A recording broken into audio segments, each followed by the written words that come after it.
l'Afrique vers le monde. Canap 54, Canap 54, Canap 54, Canap TV. Africa 54 est la première chaîne de télévision panafricaine, généraliste et d'information de l'Afrique vers le monde. Chaque pays africain devrait avoir un représentant œuvrant en son sein afin de permettre l'éclosion des talents, pouvant également jouer de pont avec nos pays respectifs. Bref, nous sommes panafricanistes au sens absolu du terme. Canal Africa 54, dans sa devise, la première chaîne généraliste, culturelle et d'information de l'Afrique vers le monde.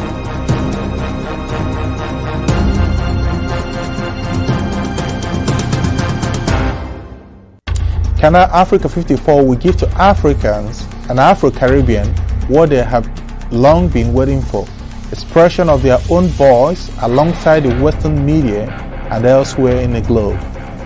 We aim to make the channel professional, sophisticated, contemporary.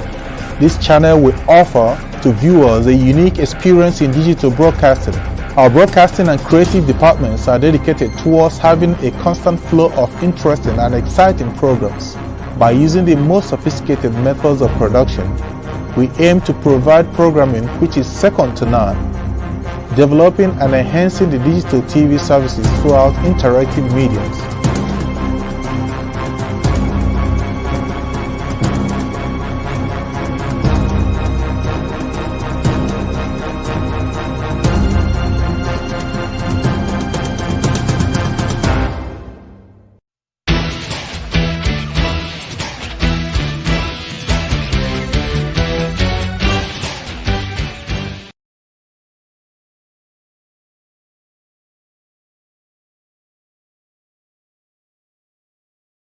Bonsoir et bienvenue à votre émission Géopolis.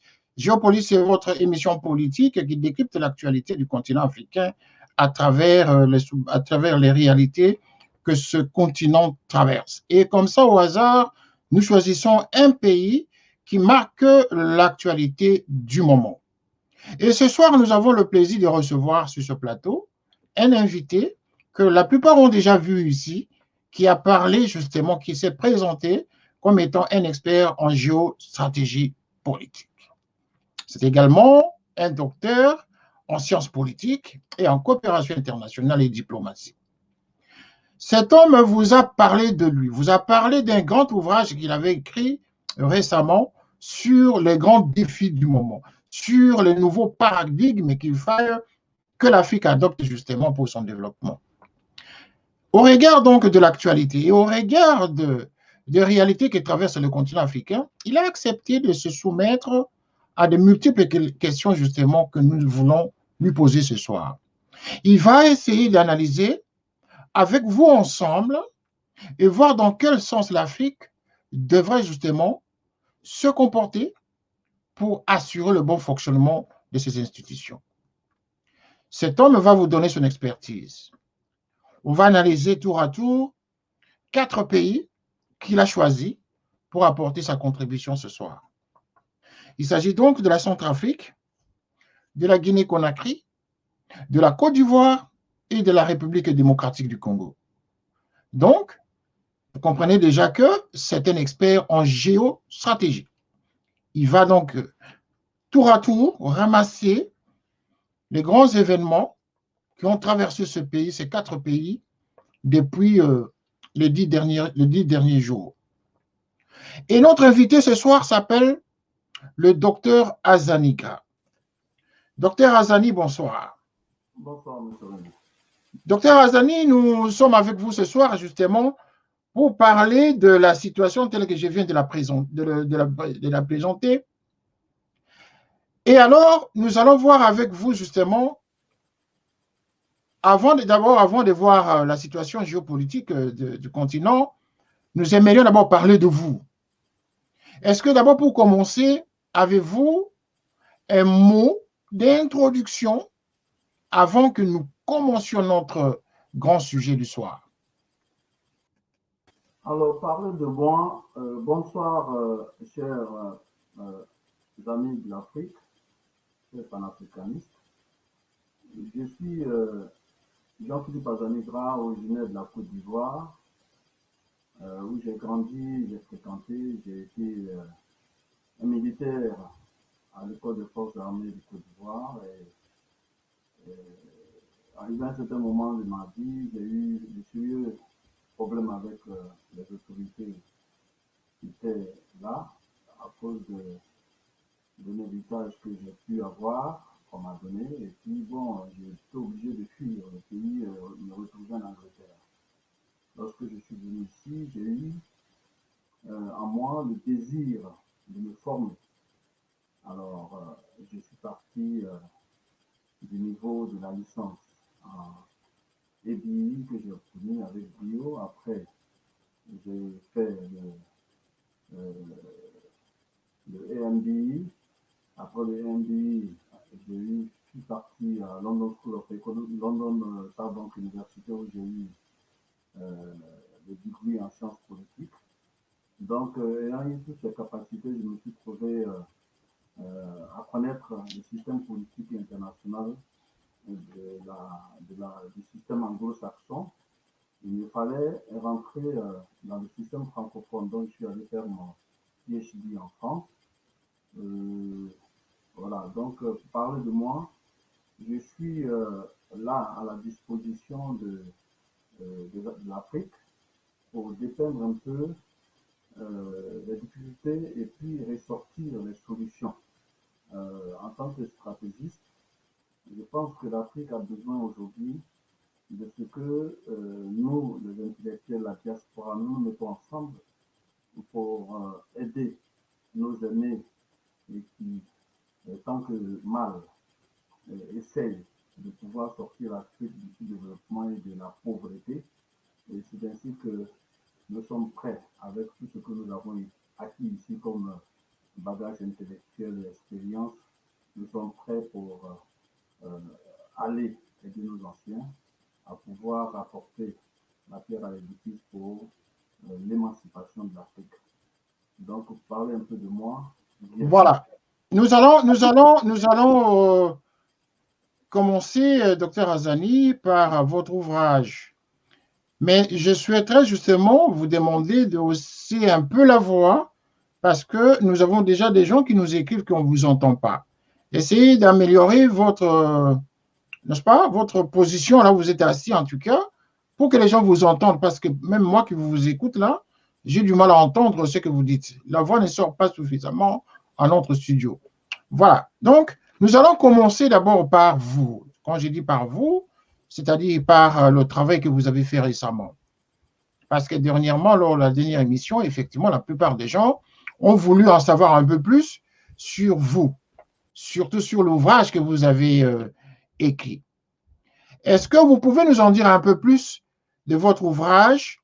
D'abord, la plupart des gens ont cherché à savoir où est-ce qu'ils peuvent s'en procurer et également quel est le contenu en peu de mots.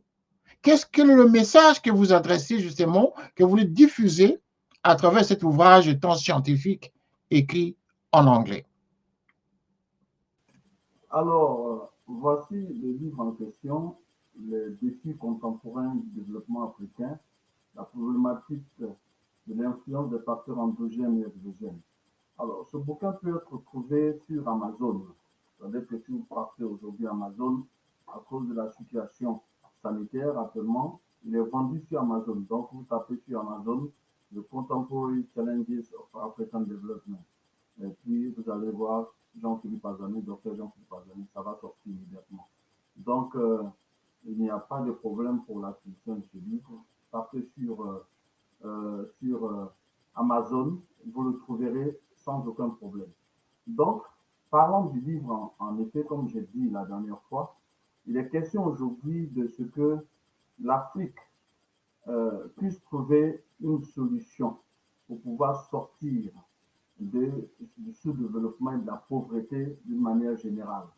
C'est ainsi que lorsque nous nous posons la question de savoir pourquoi est-ce que l'Afrique regorgeant de ressources naturelles ne puisse pas décoller et que l'Afrique puisse se trouver parmi, ou bien le dernier continent de la planète.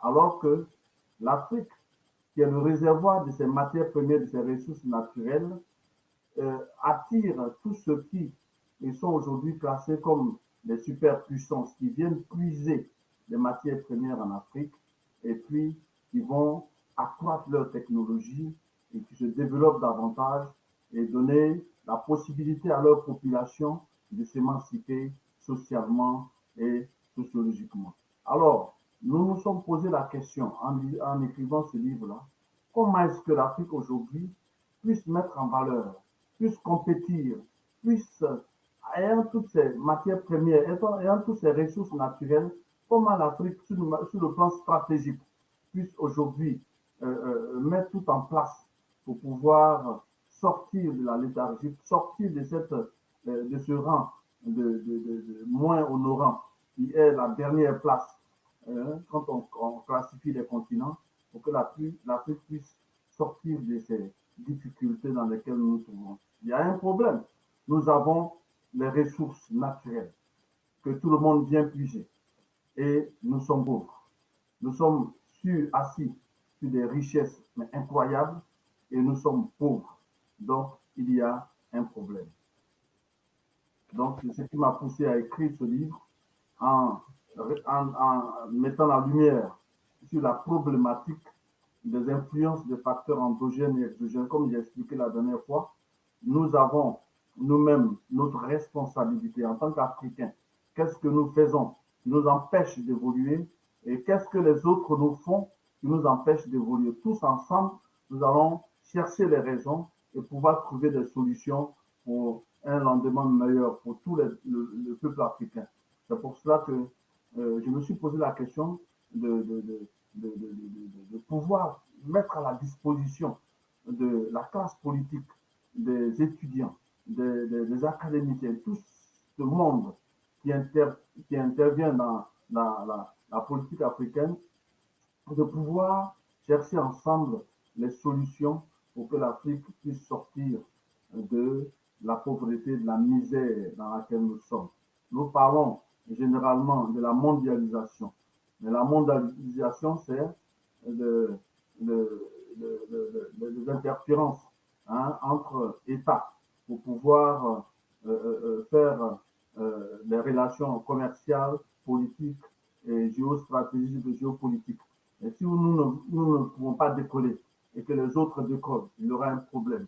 Si le fossé entre l'Afrique et les pays développés est trop grand, vous savez, nous avons aujourd'hui la situation de l'immigration, où tous les pays, le peuple africain cherche à se nourrir, à survivre par tous les moyens, et nous courons pour aller remplir les pays occidentaux, et cela pose un problème. C'est pour cela que j'ai écrit ce livre pour apporter l'éveil à la conscience africaine pour, un, l'autodétermination de nos nations, deux, comment nous allons nous préparer pour faire face à tous ces prédateurs internationaux qui viennent en Afrique pour puiser nos ressources, qui mettent tous les Africains en conflit permanent pour déstabiliser le système politique et pouvoir permettre à ces prédateurs-là pour venir puiser, voler nos ressources et mettre l'Afrique toujours au rang du dernier. Merci, monsieur René. Voilà, c'est très bien, hein, vous avez bien brossé en gros le sens et le contenu de votre ouvrage et pour quel public cet ouvrage est destiné. Ça va justement à la hauteur de l'homme, ça va justement à la hauteur de votre capacité intellectuelle justement à écrire un tel ouvrage en anglais. Et la question qui se pose actuellement, c'est de savoir, vous qui êtes francophone, je vais le préciser en disant que vous êtes quand même un citoyen africain originaire de Côte d'Ivoire, mais vous avez préféré écrire un ouvrage en anglais. Pourquoi? Alors, comme j'ai dit tout à l'heure, il était important pour nous, quand je suis arrivé en Angleterre ici, de m'imprégner des réalités politiques, stratégiques, et de la langue même du système anglo-saxon. Et puis sur ce système-là, je me suis basé pour faire des analyses à travers le monde entier et savoir que il fallait que j'écrive d'abord en anglais. Et tous ceux que j'ai pu approcher et qui ont aimé l'idée que j'allais mettre dans le livre, ont tout de suite, vous connaissez l'esprit ouvert des anglo-saxons, ils ont tout de suite approuvé ce projet et m'ont accompagné dans la réalisation de ce livre. Donc, immédiatement, mes partenaires, mes amis francophones ont tout de suite réagi et par la suite, nous avons mis un mécanisme en place pour la traduction d'une manière intégrale de tous les textes. Donc, dans un peu de temps, tous nos amis francophones auront la capacité de lire, d'avoir cet outil très important pour le développement africain qui explique, comme j'ai dit tout à l'heure, les enjeux ou les défis contemporains du développement de l'Afrique et ensuite la problématique des facteurs endogènes et exogènes. Et je dis que que ce soit le système anglo-saxon, que ce soit le système francophone, nous avons besoin de ce outil-là. Je ne suis pas catégorique, mais catégorisé en disant seulement que c'est les anglophones qui ont la primeur, mais les francophones aussi ont cette primeur-là parce que je suis ivoirien, je suis francophone. Et je mets ce livre à la disposition de tout le peuple africain, tous les amis de l'Afrique, tous ces académiciens, tous ces intervenants dans le développement de l'Afrique pour qu'on puisse comprendre la question principale. Pourquoi sommes-nous riches et en même temps sommes-nous pauvres? Voici la question. Et cette question-là, elle mérite un intérêt particulier de la part de tous les Africains, qu'on soit dans la diaspora, qu'on soit en Afrique, qu'on soit un peu partout dans le monde. Pourquoi l'Afrique, qui regorge de toutes les matières premières, de toutes les ressources naturelles, mais d'une quantité incroyable, puisse devenir ou puisse être le continent le plus pauvre? Et ce n'est pas normal. Ce n'est pas normal. Ça devait nous donner, nous autres, à tout le monde, à se dresser, que ce soit la diaspora, que ce soit les Africains, que ce soit les leaders, à dire qu'il faut changer nos habitudes, que ce soit les habitudes internes à nous-mêmes, et changer la façon de traiter avec les autres qui nous empêchent d'évoluer. On devrait se poser cette question. Donc, en écrivant ce livre-là, je touche un peu à la réaction de tous les intellectuels, de tous les Africains, à nous poser cette question et d'en trouver la solution. Je pense qu'en lisant ce livre-là, la solution, elle peut être trouvée. Et nous avons, vous savez, l'Afrique, c'est un continent de braves personnes. Nous avons bravé tout ce qui est obstacle. Nous avons combattu pendant la traite négrière. Et l'Afrique a été toujours debout. L'impérialisme est venu aussi apporter toutes ces difficultés aux Africains.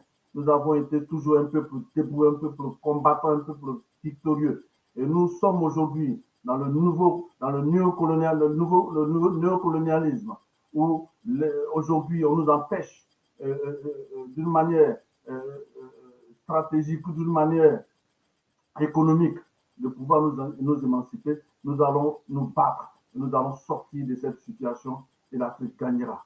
Et c'est pour cela que je suis content de mettre à la disposition du peuple africain cet ouvrage qui nous donnera les moyens, les outils intellectuels et pour nous battre, pour gagner cette bataille très importante pour l'Afrique. Je suis écœuré de voir notre jeunesse être démantelée, torturée un peu partout dans le monde entier parce que nous n'avons pas à nous nourrir, nous n'avons pas la possibilité de nourrir notre population. Les jeunes qui devraient constituer l'ossature même de cette bataille, l'ossature même de ce produit, de ces capacités de production, et ces jeunes-là sont obligés d'aller se faire humilier, d'aller se faire massacrer en Libye, un peu partout dans le monde entier. Ils se retrouvent en France à perdre le temps, jusqu'à ce qu'ils en vieillissent. Et l'Afrique est toujours au même rang du continent le plus pauvre de la planète. Cher René, le temps est venu. En tant qu'Africain, partout où on se trouve dans ce monde, à faire quelque chose pour quitter dans la position dans laquelle nous sommes. Voilà. À vous écouter, en tout cas, je suis certain que ceux qui vous écoutent vous suivent avec attention et avec passion. Mais ma question, c'est de savoir si ce que vous dites ce soir, ce n'est pas déjà entendu. Parce que les dirigeants africains répètent le même slogan, le même discours. L'Afrique, les impérialistes, les Occidentaux nous empêchent de faire ci, nous empêchent de faire ça.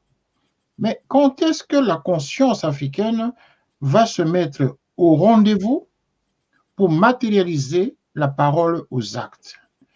Y compris vous-même qui écrivez cet ouvrage. Pensez-vous que les écrits, seuls suffisent justement pour concrétiser les idées que vous couchez sur le papier? Tout ce que vous êtes en train de dire, docteur Azani, vous ne pensez pas que c'est encore théorique? Quand est-ce que la matérialisation de cette pensée, de ces idées, de ces intentions, quand est-ce que tout simplement la matérialisation verra le jour? C'est ça la question majeure. C'est une très bonne question, elle mérite toute l'attention. Effectivement, vous savez, l'Afrique a quitté sous le joug de la colonisation dans les années 60. Et la plupart de ces pays qui ont été, entre parenthèses, indépendants, ces pays-là n'ont que un demi-siècle d'indépendance. Et nous avons des acquis. Nous avons des acquis, il faut le dire, nous avons des acquis. Nous avons des acquis. Donc, ce n'est pas seulement, comment on appelle ça, théorique. Vous savez, le monde est dynamique. Et quand je prends par exemple le système francophone, où la colonie, la France, a toujours opéré de la même manière depuis jusqu'au jour d'aujourd'hui. Vous savez, le monde est dynamique et le monde change. Donc, aujourd'hui, avec la pression de la diaspora, la réaction de tout le monde, nous voyons aujourd'hui que la colonie française commence à changer. Les gens réagissent un peu partout.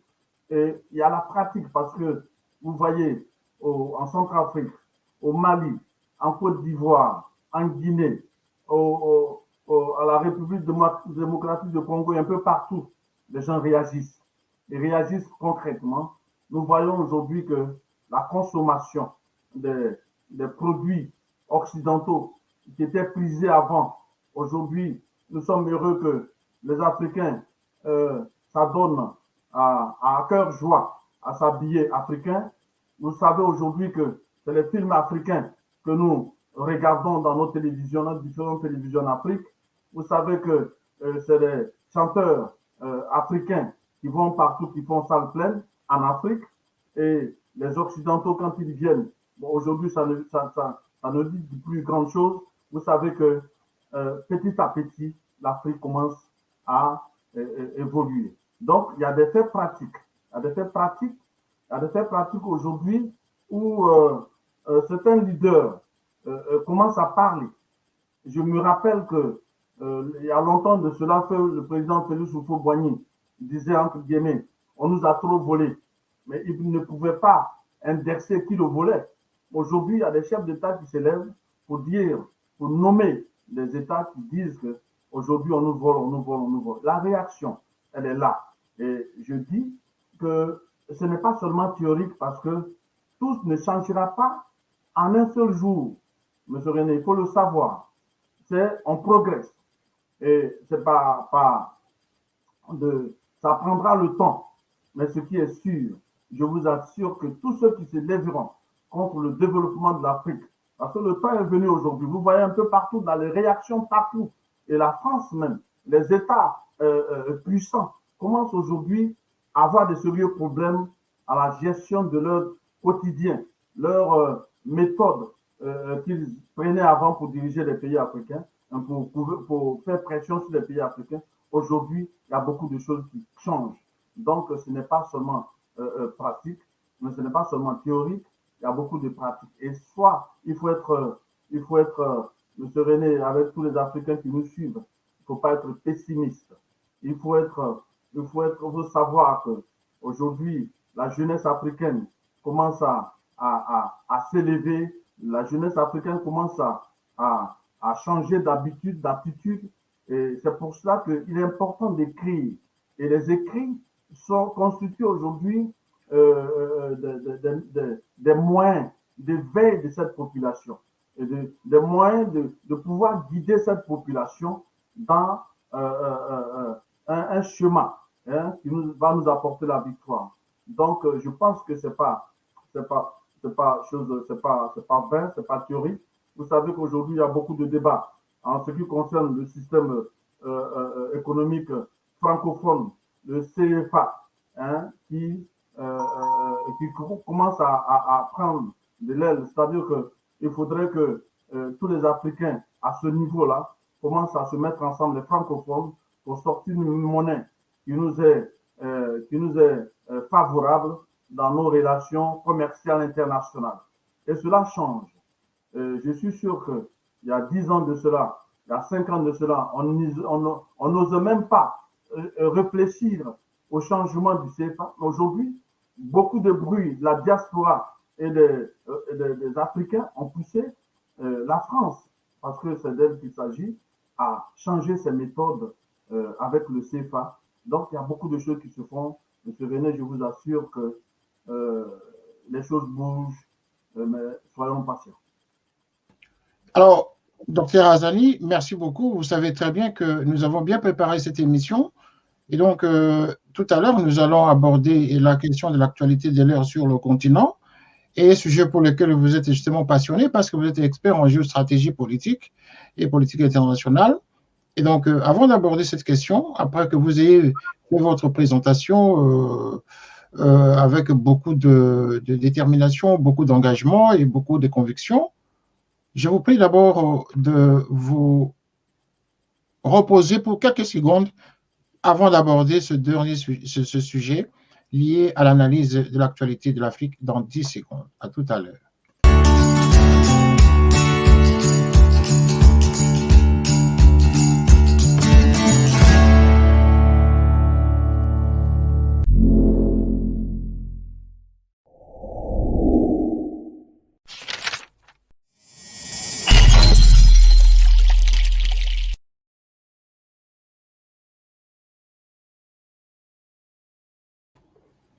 Voilà, nous y sommes.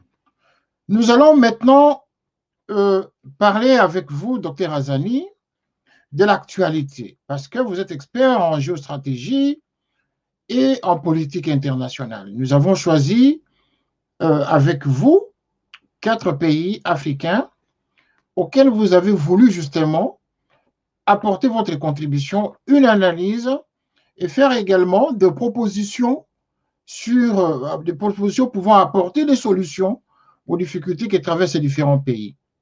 Vous avez ainsi tour à tour choisi la Centrafrique, la République démocratique du Congo, la Guinée et la Côte d'Ivoire, votre pays. Alors, au hasard, quel est le pays qui vous intéresse le plus avant de commencer et vous démarrez immédiatement votre analyse et proposition sur ce que l'Afrique peut attendre, ce pays-là peut attendre pour son développement? Alors, je n'hésiterai pas à choisir en première position la République démocratique du Congo pour une raison toute particulière. Je me dis que ce pays-là devrait être classé parmi les 10 pays les plus riches de la planète. Et malheureusement, je me rends compte avec tristesse et désolation de savoir que cet immense pays, le 4e du continent africain, le 11e mondial, se trouve dans une pauvreté extrême. Et les ressortissants de ce pays sont obligés aujourd'hui de fuir un peu partout, fuyant la guerre, fuyant les atrocités. Et c'est avec passion que je parle aujourd'hui de la RDC, parce que ce pays est nanti des ressources naturelles. D'une manière, c'est la catastrophe. C'est-à-dire que ce pays a été et est béni d'une manière extravagante. Et les ressortissants, les 87 millions d'habitants de ce pays-là, ne puissent pas jouir des fruits ou bien de la bénédiction des terres de leurs ancêtres par la faute de beaucoup de problèmes.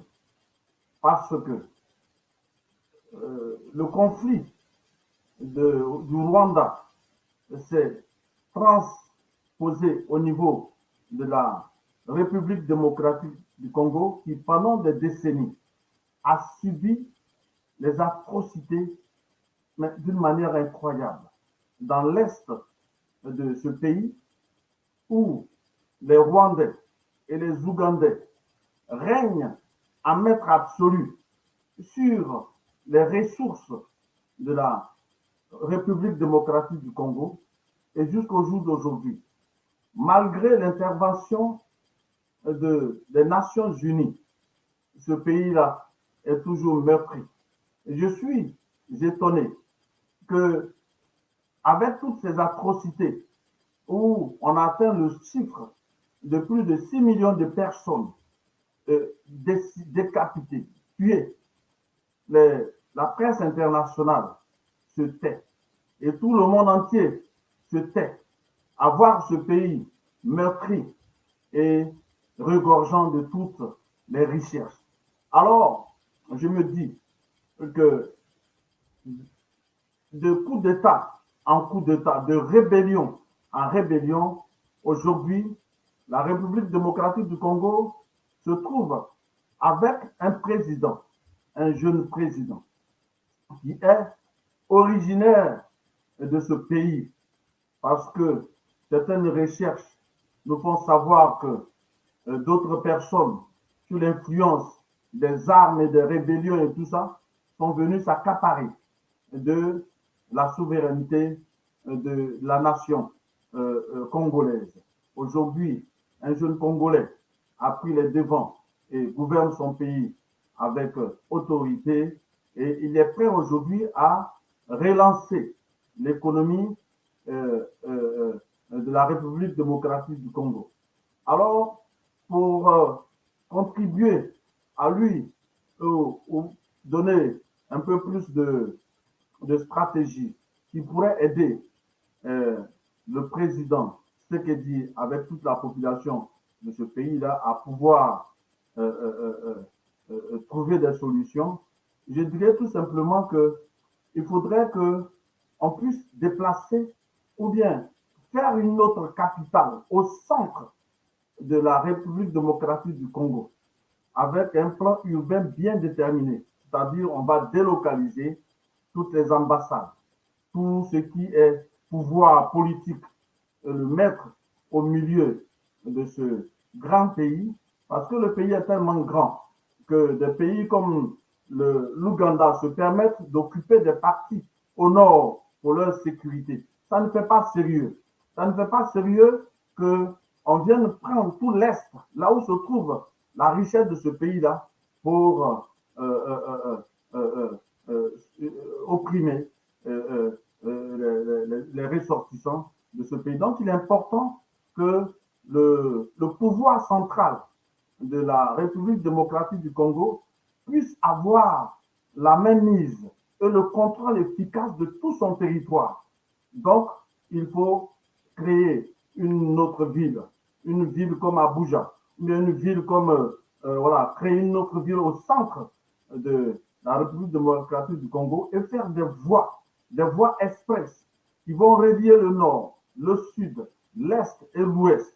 Et en même temps, sur le plan sécuritaire, il faut créer des garnisons au nord, des garnisons à l'est, des garnisons au sud, et des garnisons à l'est, à l'ouest, avec un commandement centralisé au niveau de la nouvelle capitale politique qui sera mise dans ce pays. Et en plus de cela, comme vous savez que, René, je vous apprends rien, les multinationales, il y a sûrement des conflits ethniques entre les Tutsis et les Hutus qui sont déportés au niveau de ce pays-là, mais il y a aussi les multinationales, les holdings européens qui sont là-bas et qui pillent, qui volent et qui prennent toute la richesse de ce pays-là pour les revendre. Et le pays, en fait, ne puisse pas avoir les retombées de leur richesse. Donc, il faut aujourd'hui qu'on puisse fermer cette frontière avec le Rwanda, avec une garnison bien formée, des militaires bien formés. Si, pour la formation, si le président de la RDC avait des problèmes, je pense qu'aujourd'hui, il faut faire appel à d'autres pays qui sont nantis sur le plan sécuritaire pour venir former une armée régulière, une armée professionnelle, qui sera déployée sur toute l'étendue du territoire. Et nous savons que la RDC a une végétation mais incroyable, des fleuves un peu partout. Donc, il faut ouvrir de grands chantiers agricoles. Il faut se mettre sur, il faut s'ouvrir sur l'agriculture qui va permettre à la RDC d'avoir d'autres ressources financières pour pouvoir faire face aux dépenses publiques et ne pas tendre toujours la main à l'aide internationale qui est toujours problématique. Donc, je pense que avec ces stratégies-là, je pense que la RDC peut connaître une certaine accalmie pour pouvoir développer. Et aussi, je veux parler de la diaspora congolaise qui est répartie à travers le monde entier. Et aujourd'hui, avec l'expérience qu'elle a acquise, retourner au pays et commencer à aider le président Tshisekedi dans la conquête de la restructuration économique de son pays pour un avenir meilleur. Donc la RDC pour moi, c'est beaucoup plus important. Il ne faudrait pas seulement qu'on reste en Europe pendant des années et qu'on passe le temps à danser, à boire et à se vêtir. Il faut laisser ces habitudes-là. Il faut retrousser les manches, répartir dans son pays et qui est vaste, qui a toutes les potentialités. On peut quitter l'Angleterre ou bien les États-Unis ou bien la France et repartir en RDC et se donner à l'agriculture et réussir mieux que ce qu'on faisait en Europe. Je pense que le temps est venu de retrousser ses manches et aller supporter ce jeune président qui est un autochtone, un réel Congolais qui est prêt aujourd'hui à pouvoir se battre pour pouvoir, je pense que déjà, il a commencé à pouvoir prendre la position de l'Assemblée nationale pour avoir une certaine autonomie, pour redresser le pays comme il le faut. Parce que j'ai été vraiment écœuré que les voisins, pendant combien d'années, 2 décennies, se donnent le plaisir de manipuler, de prendre en otage tout un grand pays qui est la RDC. Et je me dis qu'aujourd'hui, si la RDC a la potentialité de pouvoir redresser son économie, mais ce sera un pays qui permettra à l'Afrique de bondir.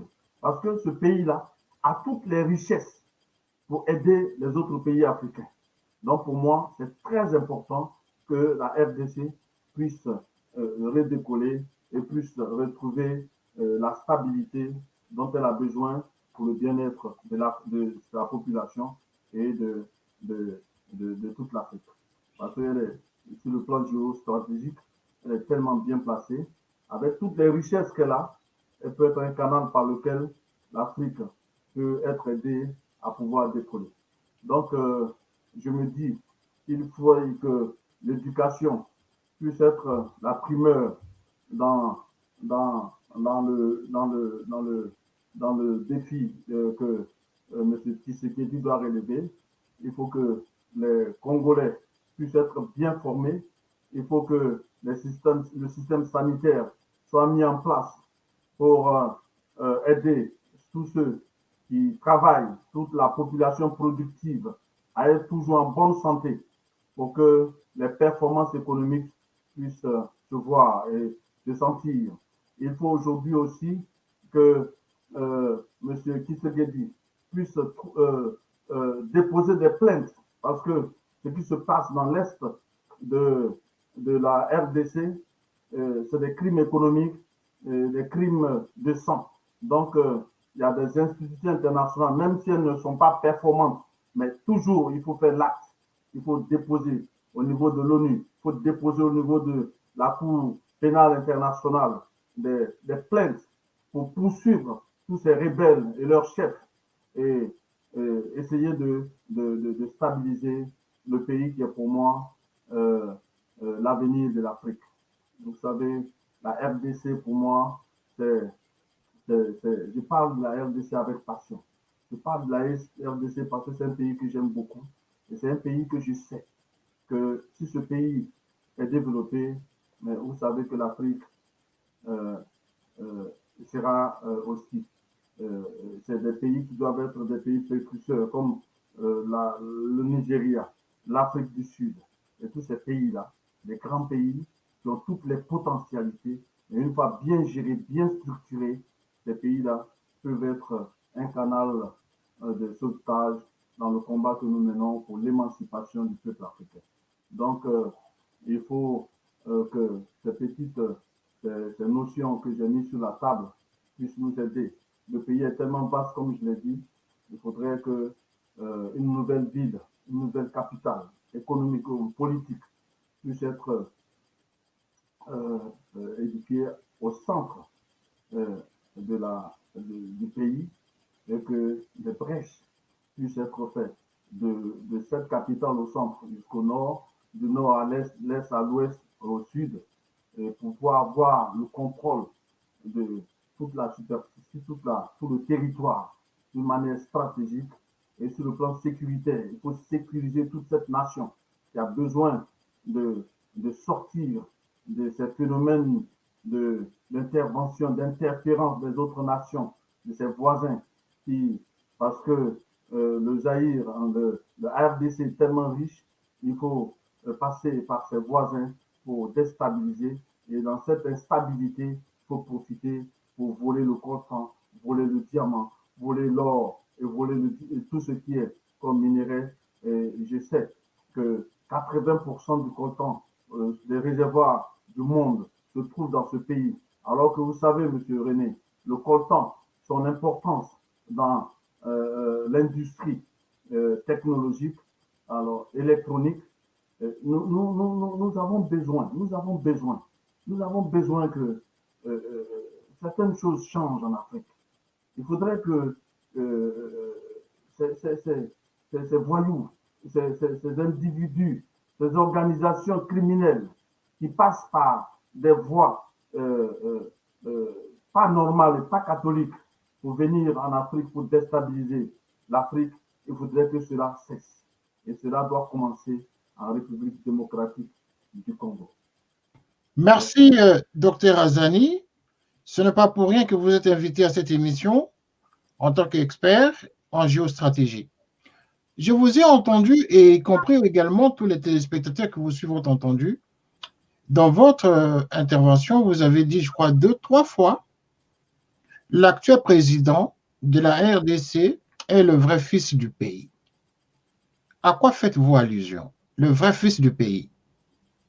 Là, vous faites allusion à quoi exactement? Deuxième question, c'est de savoir, j'ai compris que la construction d'une nouvelle capitale au centre permettrait justement de désenclaver également d'autres zones qui ont été enfermées pendant des années.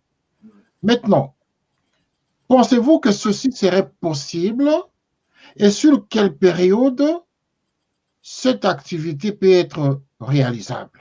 Voilà les deux questions qui me sont également envoyées par d'autres téléspectateurs qui vous suivent. Alors, parlons du président Tshisekedi. Mon intention se situe à deux niveaux. Le premier niveau est que le président Tshisekedi n'a pas été soutenu par des pays, comme l'a été le cas du président Kabila, le premier, le père Kabila, qui s'est appuyé sur les forces rwandaises et ougandaises pour venir renverser le président Mobutu, le président Mobutu. Et vous connaissez la suite. Le Zaïre n'a jamais eu, la RDC n'a jamais eu de paix jusqu'à ce que les élections se passent et que le monsieur Tshisekedi vienne au pouvoir. Donc, je veux dire que il n'y a pas d'intervention de ces pays-là qui ont toujours amené la pagaille et les troubles au niveau de la RDC. Je cite le Rwanda et l'Ouganda. Aujourd'hui, il s'en est défait. Deuxième niveau, il est congolais des pères et des mères. Nous savons que le père Tshisekedi, lui-même opposant, a vraiment lutté pour que ce que nous disons aujourd'hui là se réalise au niveau de la RDC. Et au pouvoir aujourd'hui, le fils Tshisekedi connaît son pays, il aime son pays, il veut construire son pays pour les Congolais. Il n'est pas au pouvoir pour défendre des intérêts quelconques, des intérêts des Rwandais, des intérêts des Ougandais. Je n'ai pas la prétention aujourd'hui de dire du président Kabila qui est passé qu'il était là pour des intérêts, mais je peux confirmer, je peux le dire sans embâche que le père Kabila, qui avait bénéficié de tous les soutiens de l'Ouganda et du Rwanda, et immédiatement après avoir été assassiné, hein, le fils immédiatement prend le pouvoir et des problèmes subsistent toujours. Et dans la nomination même du responsable Laurent Ndouanga, je crois, qui après s'est rébellé contre lui, contre monsieur Kabila fils. Il faut tout de suite savoir que ce général, ce colonel qu'on a mis à la tête de l'armée qu'on devait réformer, il est lui-même soutenu par les Rwandais et il est Tutsi, il est soutenu par ses Rwandais et ses Angolais. Il faut savoir que tous ces gens-là, ils étaient là pour l'intérêt du Rwanda et de l'Ouganda. Et si on veut aller un peu plus loin, de certaines forces qui tapissent qui tapissent derrière l'Ouganda et l'Angola pour vouloir déstabiliser la RDC pour leurs raisons économiques dont on parle. Monsieur Tshisekedi, père et mère, originaire de la RDC, a les germes nécessaires pour se lever aujourd'hui, pour combattre, pour se battre pour non seulement toute la population, mais bâtir un État et comme son père le voulait, et comme tous les ressortissants de la RDC le veulent. Donc mon appel aujourd'hui, il faudrait que toute la population de la RDC soutienne ce jeune président congolais de sang pour pouvoir asseoir un État de droit, un État où eux-mêmes se sentent bien de vivre. On peut faire, comment on appelle ça, l'ouverture à nos frères, des voisins qui veulent venir travailler chez nous, mais il faudrait aussi que les Congolais qui sont répartis à travers le monde entier à cause des problèmes créés par le Rwanda et l'Ouganda. Aujourd'hui, il y a un Congolais qui est au pouvoir, il faut l'aider, il faut le supporter, il faut quitter dans la politique politicienne pour permettre à ce jeune de réussir. Et la deuxième question, si nous avons la volonté politique, c'est-à-dire que si le gouvernement de la République démocratique du Congo a la volonté politique de pouvoir désenclaver, je vous parle de contrôle, de maîtrise d'un territoire, lorsqu'on a un vaste territoire comme celui de la République démocratique du Congo, qu'on choisit de se mettre excentré, surtout au sud, et de poser la capitale, et des kilomètres sont pratiquement isolés, je pense que c'est un problème stratégique, tactique, hein, qui va contre la sécurité. Et aussi, il faudrait aussi comme je dis, pour la maîtrise de ce territoire sur le plan économique, sur le plan social, vous parlez tout à l'heure de désenclavement, sur le plan social, sur le plan sécuritaire, il faudrait que le commandement puisse se retrouver au centre de ce pays-là pour pouvoir sécuriser le pays, pour pouvoir donner la chance à tous ceux qui soient du nord, du sud, de l'est et de l'ouest, la possibilité de pouvoir bénéficier effectivement de l'émancipation, du développement. Il faut que le développement arrive un peu partout. Il faut décentraliser tout. Il ne faut pas seulement rester à Kinshasa et dire que on gouverne le pays. Mais je pense que en déplaçant la capitale ou bien en bâtissant une autre capitale, la Kinshasa peut être la capitale économique et la nouvelle capitale, on donnera le nom de Lumumba ou bien tout ce qu'on veut, cette capitale pourra désenclaver toutes les régions qui sont injoignables. Vous savez, j'ai lu un rapport des Nations Unies quant à l'intervention de la branche de sécurité qui se trouve dans ce pays. Ils ne peuvent même pas se déplacer pour arriver dans certaines zones contrôlées par les rebelles parce qu'il y a un manque de routes, manque d'infrastructures routières. Donc, en déplaçant ces capitales, en traçant des grandes voies, on a les moyens. La RDC peut se trouver les moyens pour faire ce projet. Il est possible et il ne coûtera pas grande chose. Il faudrait qu'on l'inscrive dans les projets de l'État. C'est-à-dire que comme l'État est continuel, c'est-à-dire que ceux qui prendront après, si un autre président vient, il faudra mettre ça dans le cahier de charges et pouvoir réaliser ce projet que je pense, à mon humble avis, qui pourra vraiment aider à l'émancipation du peuple congolais. Voilà, docteur, en tout cas, j'ai quelques messages pour vous, hein. Il y a beaucoup de gens, vous savez, nous sommes en train de faire l'émission en direct et nous avons la possibilité d'être suivis en Afrique en même temps parce que nous utilisons, vous le savez, notre chaîne est suivie simultanément sur Canal Africa 54, là où nous émettons actuellement, également sur Télé Saturne, qui se trouve justement dans des plateformes internationales. Donc là, nous avons des intervenants. Avant de passer à un autre sujet, c'est-à-dire à un autre pays de votre choix sur la liste que moi j'ai, que nous avons établie ensemble. Donc il nous reste la Centrafrique, la Guinée et la Côte d'Ivoire. Je vais vous donner quand même quelques interventions des gens qui vous suivent, hein, qui apprécient justement en même temps votre manière d'analyser la question africaine. Voilà. J'ai ici, bonsoir, monsieur René Kitoko. Bonsoir à vous aussi, docteur. Félicitations. En tout cas, c'est merveilleux de vous entendre. Et vraiment, si nous en avons encore d'autres comme vous, le Congo et l'Afrique peuvent aller de l'avant. Un autre dit ceci. Bonsoir. Très inspiré, docteur. Je salue votre amour, votre passion et votre attachement, non pas seulement à votre pays, mais à l'Afrique tout entière.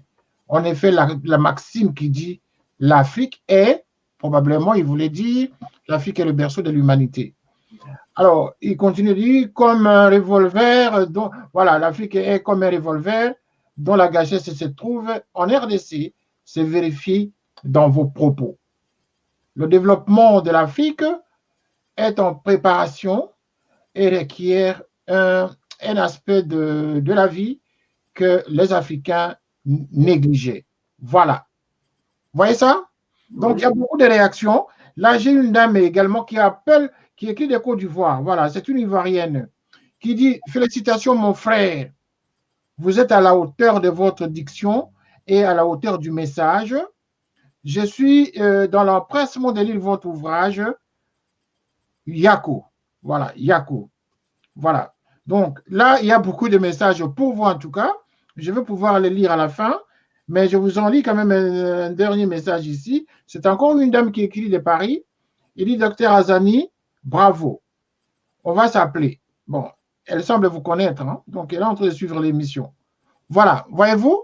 Donc, jusque-là, c'est vraiment très positif et que les gens réagissent à votre intervention. Mais je vais poser quand même la dernière question, Docteur Azani. Vous avez parlé du président Tshisekedi. Vous avez parlé de deux possibilités pour permettre à ce que le Congo assure sa sécurité et son développement. Vous avez parlé d'une part du déplacement de la capitale et également de renforcer les frontières de sorte que justement la sécurité revienne pour le contrôle de l'économie.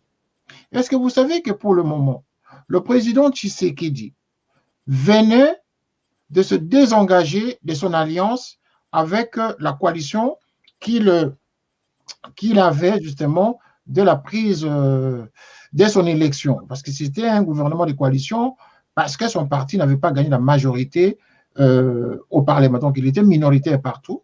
Et donc, il s'est fait qu'actuellement, il y a une nouvelle majorité parlementaire qui est constituée. Est-ce que ceci est un indicateur qui pourrait permettre à ce que le président de la République actuelle réussisse son mandat? Et ce mandat, croyez-moi, il ne reste que 3 ans sur les 5. 2 ans sont déjà passés. Est-ce que vous pensez que la nouvelle coalition parlementaire aujourd'hui, enfin la majorité parlementaire qu'il dispose aujourd'hui, pourrait l'aider à développer sur un laps de temps de 3 ans? Encore, je dis que gérer un pays, le temps n'est pas forcément un problème. 3 ans, c'est beaucoup et en même temps, c'est peu. Se débarrasser de l'alliance, je pense que c'est ce qu'il devrait faire. C'est la bonne stratégie qu'il a prise parce que, comme je l'ai dit tout à l'heure, les interventions de part et d'autre, les interférences de part et d'autre sont des blocages pour la bonne gouvernance.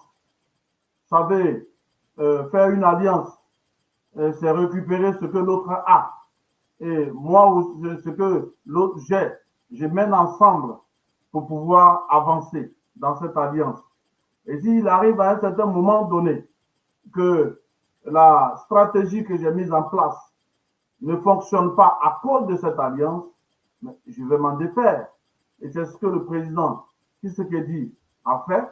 Il faut avoir la reprise ou la prise en main de l'Assemblée nationale pour gouverner positivement, mettre en place son programme de gouvernement qu'il a proposé au peuple congolais pour que son mandat se passe dans le strict respect des promesses qu'il a faites. Je pense qu'aujourd'hui, c'est une bonne stratégie.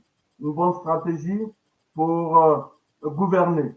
Une bonne stratégie pour éliminer petit à petit tout ce qui faisait ombrage à la bonne gouvernance, tout ce qui faisait ombrage à l'émancipation économique et politique de la République démocratique du Congo.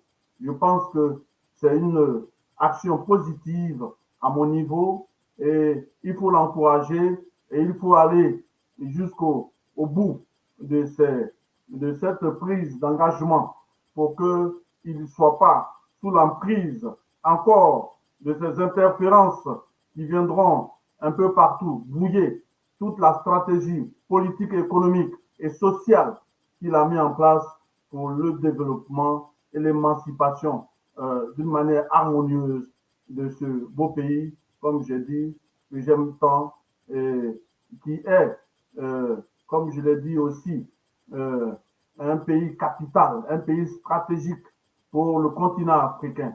Et je vous dis que nous ne sommes pas, je suis sûrement pas originaire de la RDC, mais si nous tous, nous nous mettons à combattre, à aider ces jeunes présidents qui ont la visibilité ou la vision d'une Afrique émancipée, d'une Afrique meilleure, mais il faut les suivre, il faut les protéger, il faut les encourager.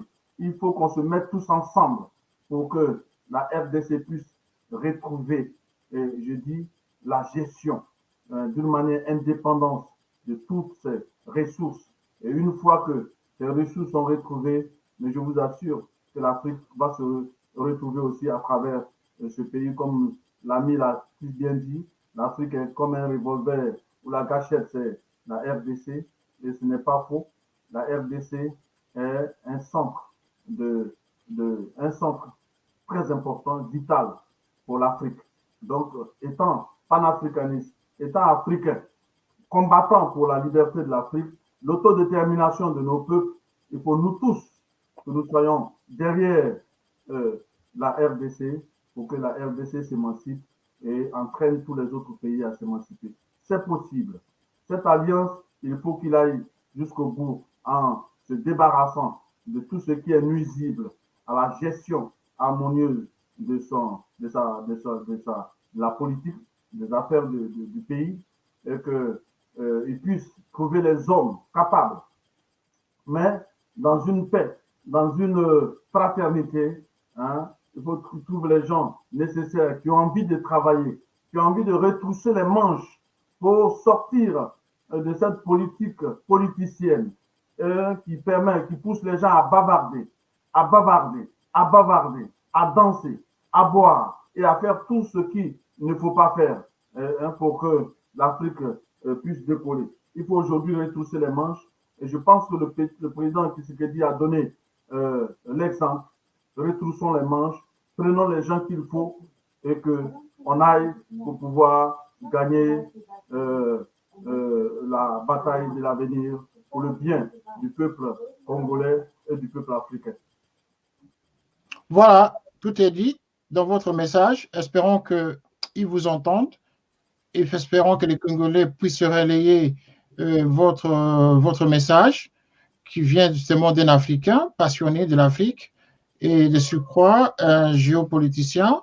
Et donc, ce message, en tout cas, ça va droit au cœur des Congolais qui suivent cette émission parce que nous continuons toujours à recevoir, franchement, beaucoup de messages là qui tombent.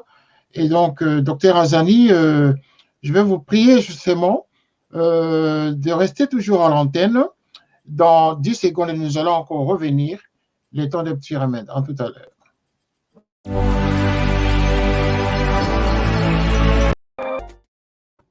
Voilà.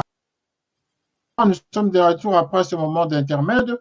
Et donc, nous allons continuer cette émission, toujours accompagné du docteur Azani, avec lequel nous allons maintenant aborder la question d'un autre pays.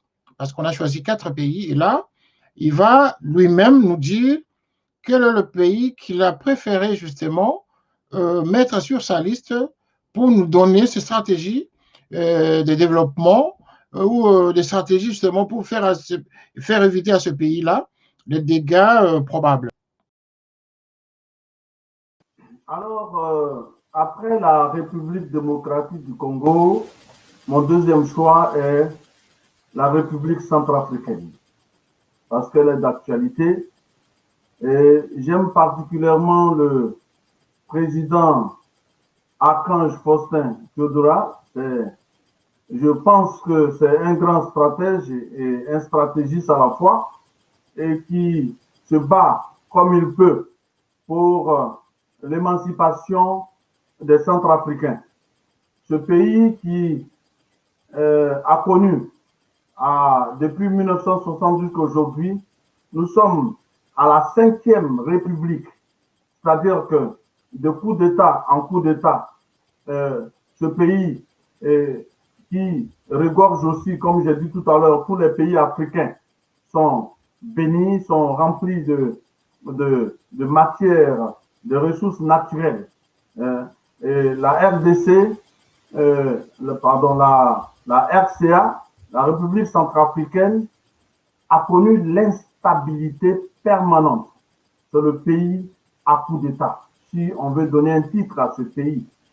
Et il y a eu des périodes où un président s'est permis de se proclamer empereur.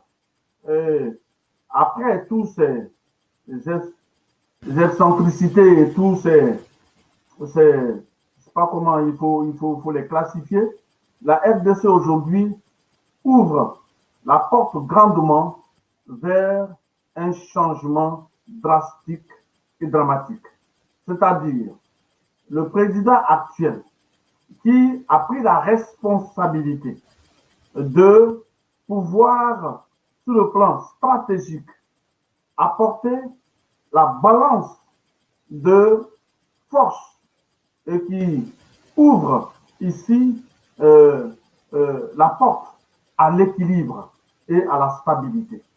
Un grand stratège, c'est-à-dire que la France, la colonie de ce pays-là, la France qui a colonisé ce pays, c'est longtemps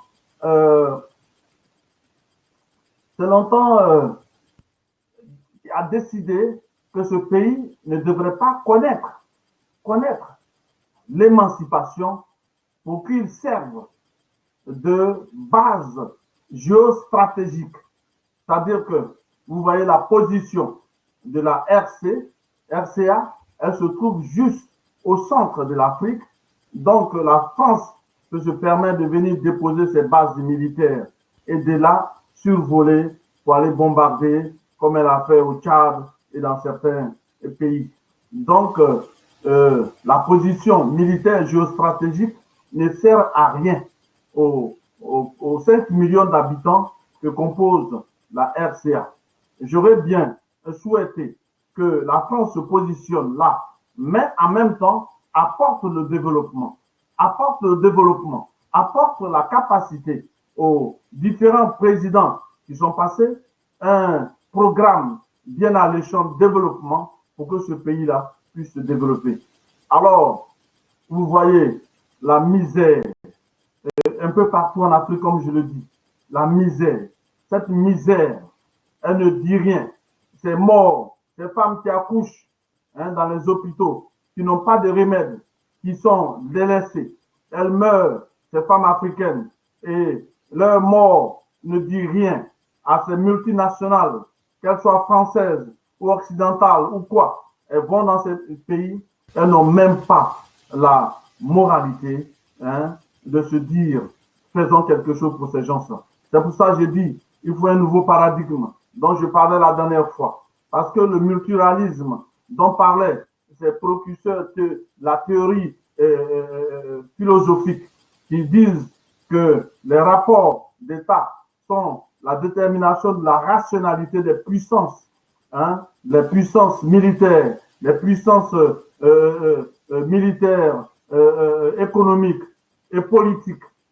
Alors, si on veut se baser sur ces principes-là, on se dit qu'il faut qu'on change de façon de faire. Donc, la RCA est au centre de l'Afrique et sert d'une manière géostratégique aux intérêts tactiques et opérationnels de l'armée française. Cela ne suffit pas pour développer un pays. Un pays qui est rempli de ressources minérales très importantes.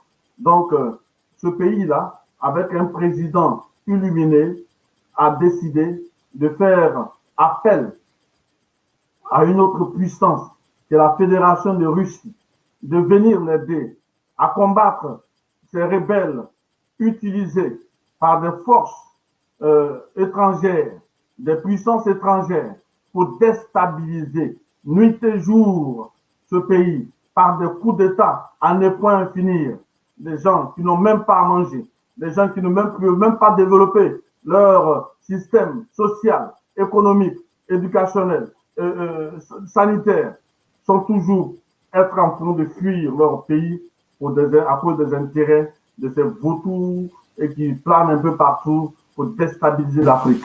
Donc le temps est venu où ce monsieur a choisi de faire appel à une autre nation très puissante pour venir former des militaires. Parce que le problème de la RCA, c'est un problème sécuritaire.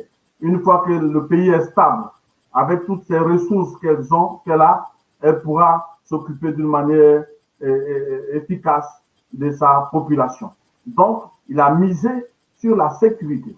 Et la sécurité, il sait quelles sont les forces extérieures qui perpétraient tous ces événements qui poussaient la RDC à être toujours instable. Lui, il a compris, il s'est adressé à la Fédération de Russie qui aujourd'hui a, par l'équilibre des forces, amène une certaine stabilité. On a appris, il n'y a pas longtemps de cela, par les médias, que les rebelles sont mis en déroute et qu'on demande maintenant la négociation. Alors, qui dit négociation, c'est ouverture à la paix et à la stabilité. Mais ce que je peux dire, aujourd'hui, le pays est enclavé parce qu'il n'a pas d'accès à la mer. C'est-à-dire que le tronçon qui le lie à Pointe-Noire, où il y avait la possibilité de pouvoir négocier, ce tronçon est difficile, il est impraticable. Donc la seule voie qui alimente la RCA, c'est le port de Douala, le port de Cameroun. Et c'est ce port-là, c'est ce trajet-là qui est tout le temps sous les menaces de ces rebelles. Donc, comme il a commencé, il faut qu'il aille jusqu'au bout, à traquer d'une manière impitoyable tous ces rebelles, hein, avec leur commanditaire, pour que justice soit faite.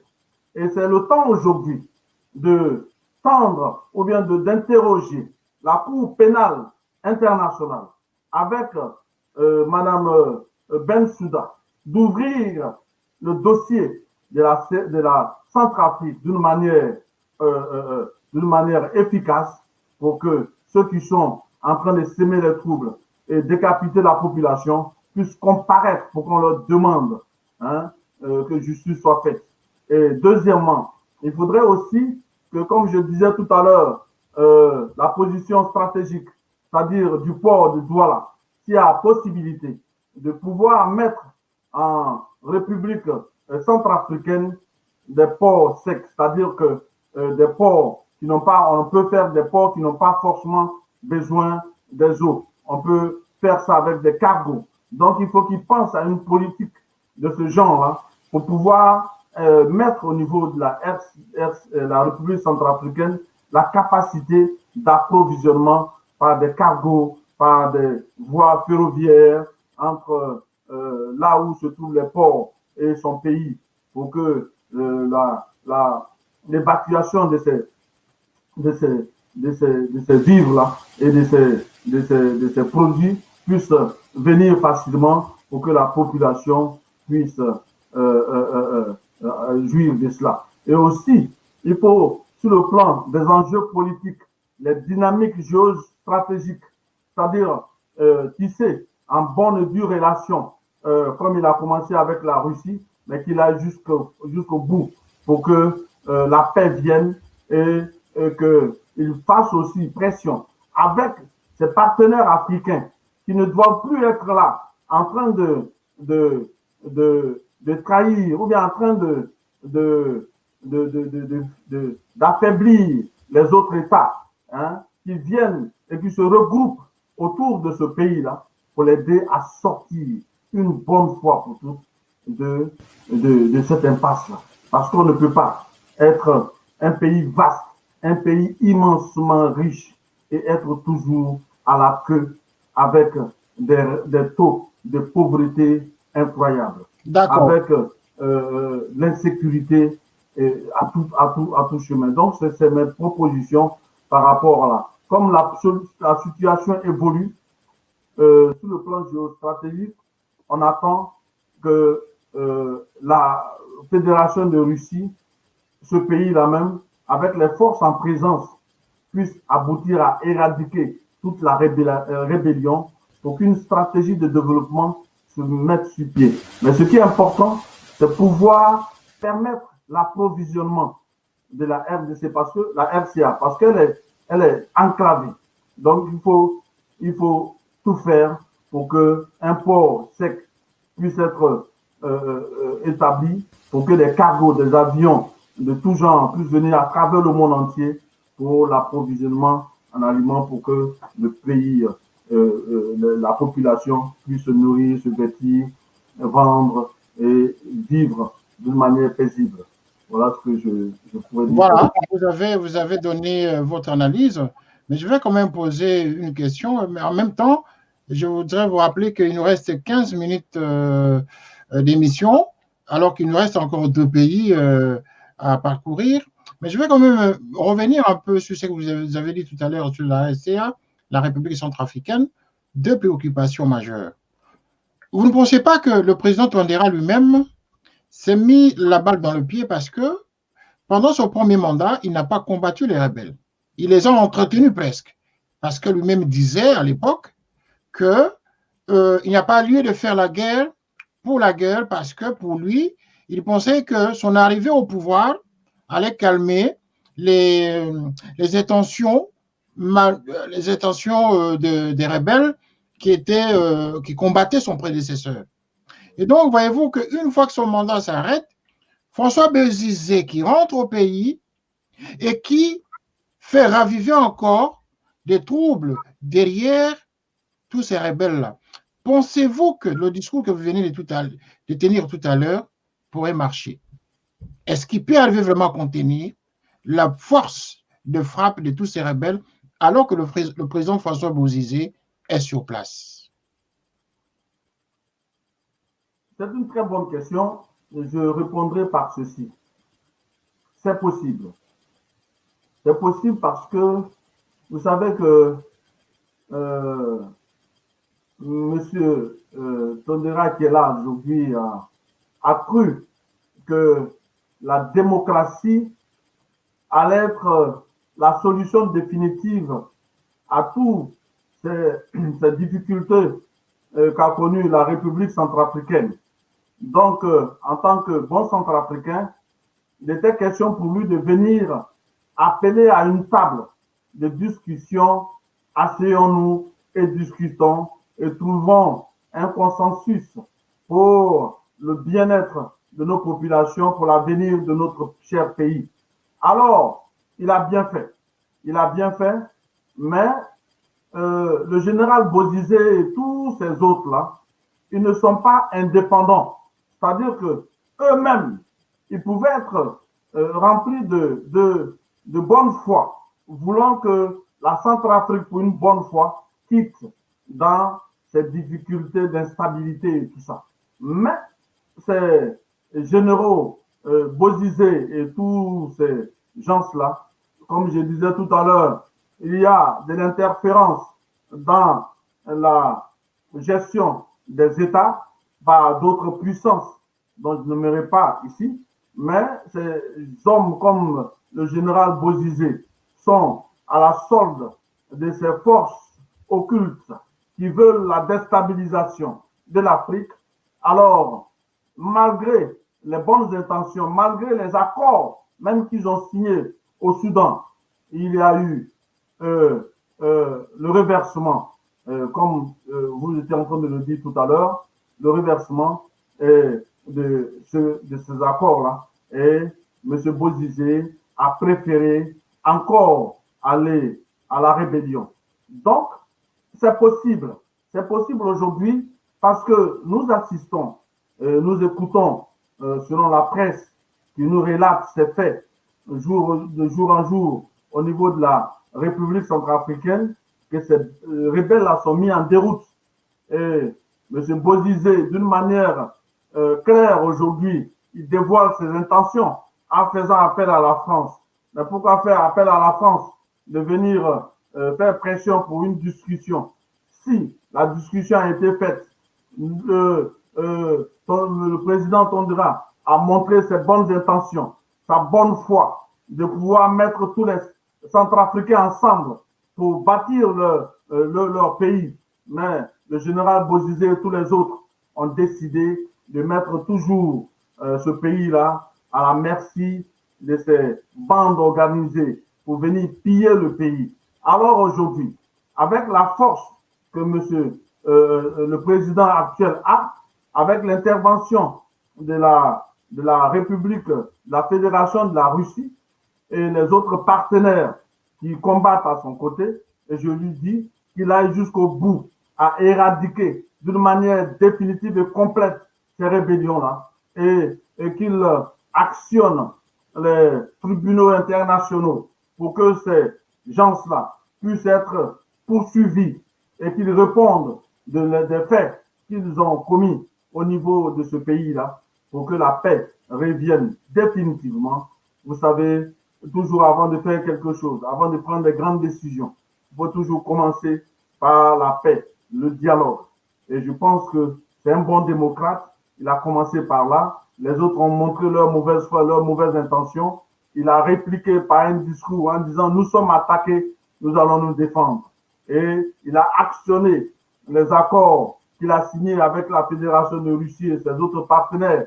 Aujourd'hui, les combats se font et toute la rébellion en déroute, mais il gagnera. Il gagnera parce que il a la prière et l'appui et le soutien de tous les panafricanistes qui aujourd'hui se regroupent un peu partout pour pouvoir dénoncer ces pratiques malsaines. Parce que ceux-là qui veulent la déstabilisation de l'Afrique et qui ne veulent pas changer de leur méthode, leur donne, qui veulent toujours, avec la nostalgie, de pouvoir répéter toujours les actions du général de Gaulle. Il faut qu'aujourd'hui, on change de donne, on change de stratégie. Le monde est dynamique, comme je le disais. Les pouvoirs, les équilibres démographiques, les équilibres, diplomatiques se mettent en place. Il y a un certain équilibrisme aujourd'hui apporté par la Russie, la Chine et d'autres puissances naissantes. Parce que le monde aujourd'hui, il faut qu'il soit balancé. Il faut qu'il y ait la stabilité un peu partout pour que la mondialisation dont on parle soit effective. Et ce que moi, petit pays, je puisse bénéficier de ce que je vende ou bien je commercialise ce que j'ai à des prix auxquels qui me permettent de m'occuper de mes dépenses publiques, soigner ma population, éduquer ma population pour ne pas rester en laisse dans l'évolution du monde. Il faudrait qu'on change de pratique, il faudrait qu'on change de dynamisme parce que le monde doit évoluer, mais d'une manière positive. Et ceux qui n'ont pas la morale, ceux qui ne comprennent pas qu'aujourd'hui, il faut qu'on mette un paradigme en place pour que le monde connaisse la paix, le monde connaisse, comment on appelle ça, une mondialisation organisée qui pourra profiter à tout le monde. L'Afrique ne doit pas rester en laisse. Et c'était mon message que je voulais lancer en répondant à votre question. Merci, docteur Hazani. En tout cas, vous avez beaucoup de messages de sympathie et beaucoup de messages de remerciements avant d'aborder les deux derniers pays qui restent. Je ne sais pas si vous saurez le faire en 6 minutes, parce qu'il nous reste 6 minutes d'émission. On ne pourra pas aller au-delà. Si vous pourriez être beaucoup plus concis, en tout cas. Je comprends la passion qui vous anime, justement, à tout dire selon votre expertise, justement, sur le continent africain. Ce n'est pas la première fois que je vous côtoie dans les débats. Je connais votre profondeur, justement, d'analyse et de compréhension des soucis que vous avez pour le développement de l'Afrique. Mais pendant ce temps, je vais vous lire quand même quelques réactions ici de beaucoup d'intervenants. J'ai plus de 50. En tout cas, je ne saurais même pas lire la moitié. Impossible. Sur les 5 minutes qui nous restent d'émission. Alors, il y a un intervenant qui dit ceci. Bravo. Très bonne analyse de la problématique du milieu. Bravo, docteur. Un autre, c'est une dame. Voilà, elle dit qu'elle écrit des États-Unis. Elle est à Atlanta. Elle suit cette émission. Mais c'est fantastique si les Africains commencent à parler comme ça, comme le docteur Azani. Bravo à vous. Vraiment, je tiens à garder le lien de cette chaîne pour continuer justement à suivre ce genre de débat. Voilà, merci en tout cas, madame. Voilà, l'autre dit ceci. Bon, ici, c'est la même personne qui continue à dire il faut savoir conjuguer avec ses frères de l'opposition et construire ensemble tout en étant juste et honnête. Prévoir la manipulation politique des Occidentaux qui est le poison des politiciens afro.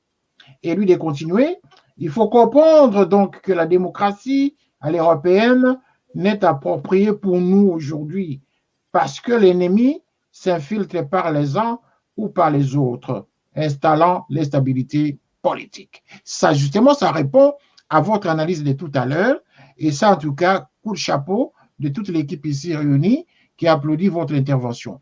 Docteur, en tout cas, sans transition, passons aux deux autres pays rapidement, c'est-à-dire la Guinée, 2 minutes, et la Côte d'Ivoire, 3 minutes, parce qu'il nous reste 5 minutes. Alors, parlant de la Guinée en 2 minutes, je voudrais lancer un appel au peuple guinéen de rester debout. De rester debout parce que la manipulation des constitutions ne doit pas se faire. Et en plus de cela, le président de la Guinée, qui est un opposant historique et qui connaît réellement la démocratie après avoir fait de longues études en sciences politiques, devrait respecter la loi, respecter la volonté du peuple et permettre à ce peuple de choisir librement leur président parce que c'est des phénomènes ou bien des événements à trouble lorsque vous finissez un mandat selon la Constitution et en fin de mandat changer la Constitution pour vous imposer, je pense que c'est un problème. C'est un problème. La Guinée a besoin d'un développement harmonieux de tous ses enfants. Comme le disait tout à l'heure, ce que tu me disais, le frère qui a intervenu, l'opposition, il n'aurait pas eu de problème si les élections avaient été organisées d'une manière propre et que le président respectait la Constitution, alors je pense que la Guinée pourrait connaître un développement harmonieux. Mais avec les troubles, avec ce peuple qui est aujourd'hui sous pression judiciaire et policière, je ne pense pas que le président guinéen puisse en sortir. La Guinée a beaucoup de potentialités dans son sous-sol. Il est temps aujourd'hui de se focaliser sur l'industrialisation de ces potentialités-là et permettre l'éducation, permettre la santé, permettre ouvrir aussi des chantiers sur l'agriculture. Je vous dis que l'Afrique aujourd'hui doit revenir à l'agriculture. Tout ce que nous avons, c'est organique. Le monde a besoin aujourd'hui de se soigner, de manger de la bonne nourriture. Les multinationales nous ont intoxiqués de tous ces nourritures artificielles, ces produits artificiels qui donnent des cancers, des problèmes à ne pas en finir. Il faut que l'Afrique reparte à l'agriculture organique, l'agriculture qui est de bonne santé pour pouvoir alimenter à nouveau le monde. Donc, en 2 minutes, voilà ce que je voulais dire de la Guinée. C'est trop peu. J'avais beaucoup de choses à dire de ce pays, mais en 2 minutes, je ne pourrais pas. Donc, s'il faut répartir rapidement en Côte d'Ivoire. Oui, avant d'arriver en Côte d'Ivoire, là, je suis en train de négocier avec la production, la direction, pour qu'on nous accorde, je ne sais pas si ce sera possible, de vous donner un peu plus de 5 minutes justement pour rebondir à la Côte d'Ivoire, comme vous dites que vous avez vous avez beaucoup de choses à dire, mais ce serait mieux qu'on reporte cette question relative à la Guinée la semaine prochaine, si vous aurez le temps toujours de revenir pour intervenir. Parce qu'ici, il y a beaucoup de téléspectateurs qui demandent même à la chaîne de vous convaincre. Voilà, là, c'est une dame qui dit, hein, une dame, et même un monsieur de Londres. Il y a un monsieur à Londres qui dit, Monsieur René Kitoko, voilà l'homme qu'il faut. Il faut le faire intervenir régulièrement à votre antenne pour nous édifier de la politique et géostratégique du continent. Ne sera-t-il pas possible que votre chaîne puisse nous faire venir le docteur Azani régulièrement à votre écran? Voilà. Donc, vous voyez, ça vient des gens qui vous regardent, des gens qui regardent la chaîne. Et l'autre dame qui dit, je serai vraiment dans la joie de revoir une telle analyse encore une fois dans la semaine, si ceci est possible. Voilà, bien sûr, madame, tout est possible. La chaîne est ici pour vous. Voilà, docteur Azani, autant de sollicitations, autant de gens qui apprécient votre intervention ce soir. Donc, voilà, on me précise justement que vous avez 5-6 minutes justement pour continuer votre analyse. Voilà, donc, mais vous pouvez déjà, en tout cas 6 minutes, ce sera beaucoup. Est-ce que vous pouvez enchaîner sur la Guinée où nous savons qu'il venait y avoir des élections où le président de la République, Alpha Condé, venait de tripatouiller non seulement les élections, mais il a carrément passé au forcing contre même la loi fondamentale, contre la Constitution, en se remettant encore au pouvoir pour un 3e mandat, alors que la Constitution l'interdisait carrément. Lui qui était un ancien opposant, lui qui était un ancien exilé, mais qui a fait ce forcing, autant en Côte d'Ivoire, c'est presque des frères siamois dans cet exercice de forcing. Alors, je pense que vous pouvez faire la transition de la Côte d'Ivoire, de la Guinée, et en Côte d'Ivoire, et les balancer en même temps en 6 minutes qu'on vous a accordé. Alors, le problème de la Côte d'Ivoire se situe à ce niveau-là. Vous savez que lorsque les colons sont venus, ils avaient besoin pour les plantations de café, cacao. Le problème de la Guinée d'abord, hein. La Guinée, et puis vous enchaînez sur la Côte d'Ivoire. Donc, la Guinée, j'ai parlé tout à l'heure du non-respect de la Constitution. Vous savez que si nous parlons de la démocratie, les principes de la démocratie se reposent sur le respect du droit. Alors, si le droit est bafoué, je dis que nous rentrons dans des systèmes de hors-la-loi.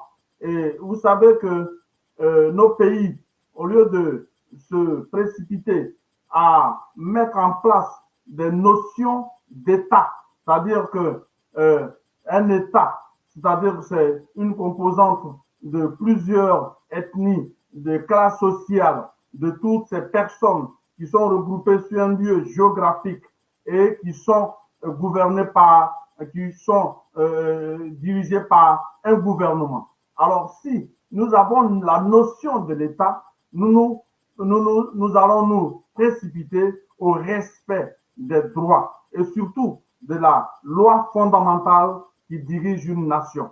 Alors, si le chef suprême de la justice du pays se permet de bafouer la loi fondamentale, il y a danger. Il y a danger pour la démocratie. Un pays, vous savez qu'en Afrique, quand nous agissons, nous pensons que c'est des faits normaux, alors que le développement va avec la stabilité économique, va avec la démocratie. S'il y a des principes démocratiques, vous allez bien diriger votre pays sans aucun problème. Mais quand vous ne respectez pas la loi, parce que les accords internationaux que vous signez, c'est des accords basés sur le droit international.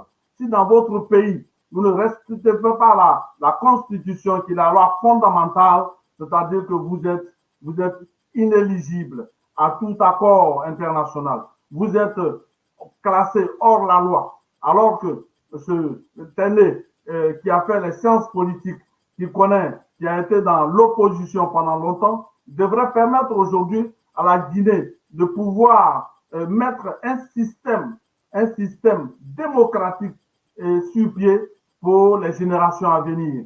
Alors, je me dis qu'à la fin de son mandat, je ne sais pas combien de mandats il fera, c'est un échec.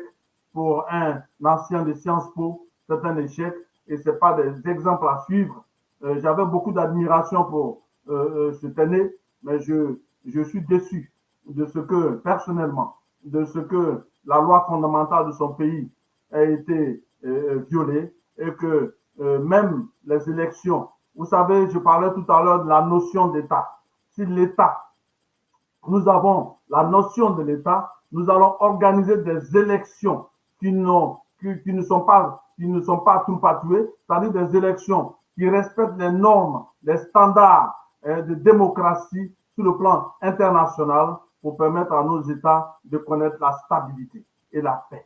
C'est-à-dire que les notions d'État qui ne tiennent pas compte de ce que je suis du Nord et l'autre, il est du Sud, qu'on suive les programmes de développement de ces différents candidats et qu'on respecte la loi. Quand on vient au pouvoir, on ne prend pas tous les ressortissants de sa région pour être à tous les postes. Et quand on le fait, on n'a pas la notion de l'État. La notion de l'État doit être privilégiée.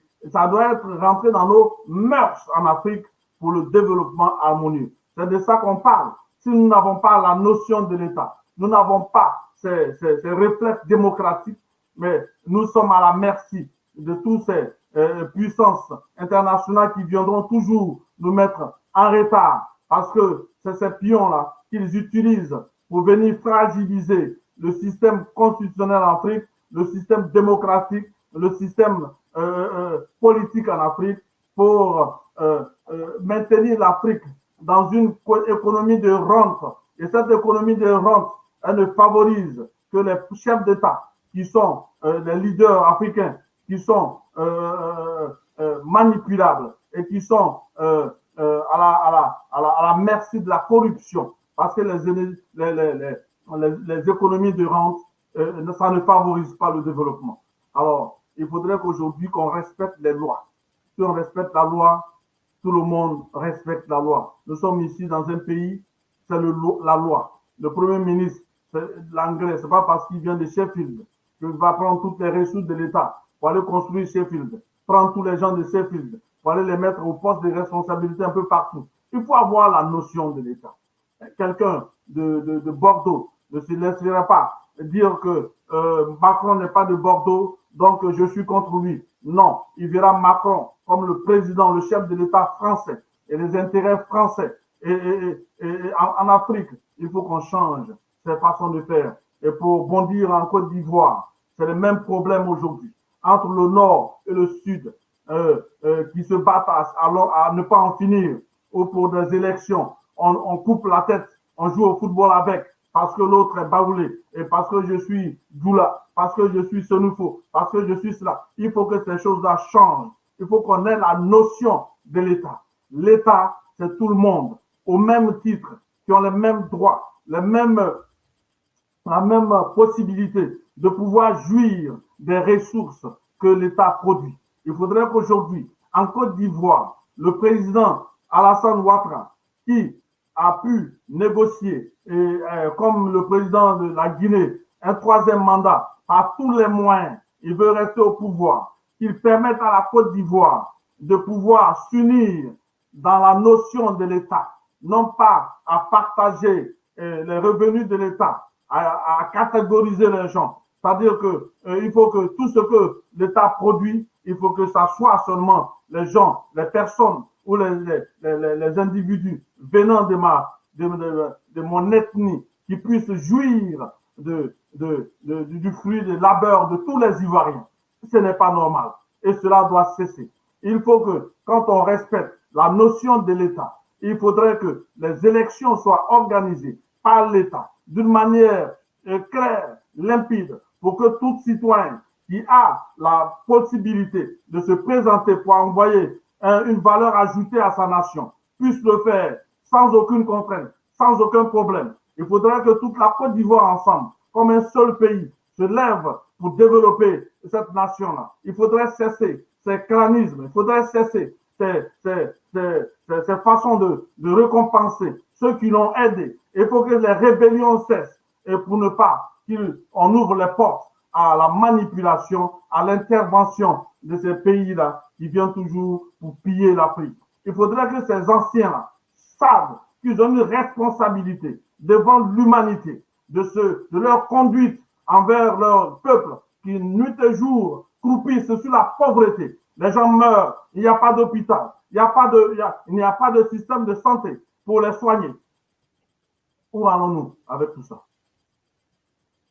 Où allons-nous avec ça? Docteur Azani, vous vous êtes exprimé, c'est votre corps, c'est votre esprit, c'est votre âme, c'est votre cœur et c'est votre intelligence qui ont joué un rôle ce soir pour communiquer selon le message que vous avez livré justement aux Africains à travers Canal Africa 54 et Télé Saturne. Le plaisir était pour nous en tout cas de vous recevoir ce soir. Mais nous espérons que vous serez l'homme qu'il faut pour contribuer au développement de l'Afrique. Et que la lumière qui brille de là-haut puisse justement éclairer ta maison, éclairer justement ton esprit, dégager encore un peu plus d'énergie, vous donner encore plus de lucidité justement pour aider au développement du continent africain. Tel sera donc notre dernier mot, tout en vous disant merci au nom de toute l'équipe qui vous a suivi ce soir et au nom de tous ceux qui vous écoutent, je vous dis bravo et bonsoir chez vous et à la fois prochaine. Merci. Canal 54 TV, la première chaîne généraliste culturelle et d'information de l'Afrique vers le monde. Canal 54, Canal 54, Canal 54, Canal TV. Africa 54 est la première chaîne de télévision panafricaine, généraliste et d'information de l'Afrique vers le monde. Chaque pays africain devrait avoir un représentant œuvrant en son sein afin de permettre l'éclosion des talents, pouvant également jouer de pont avec nos pays respectifs. Bref, nous sommes panafricanistes au sens absolu du terme. Canal Africa 54, dans sa devise, la première chaîne généraliste culturelle et d'information de l'Afrique vers le monde.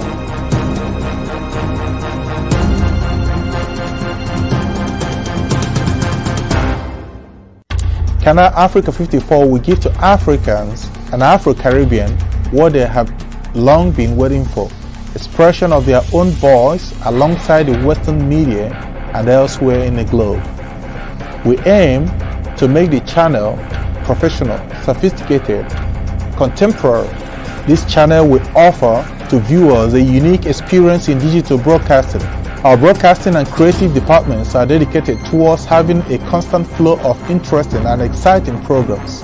By using the most sophisticated methods of production, we aim to provide programming which is second to none, developing and enhancing the digital TV services throughout interactive mediums.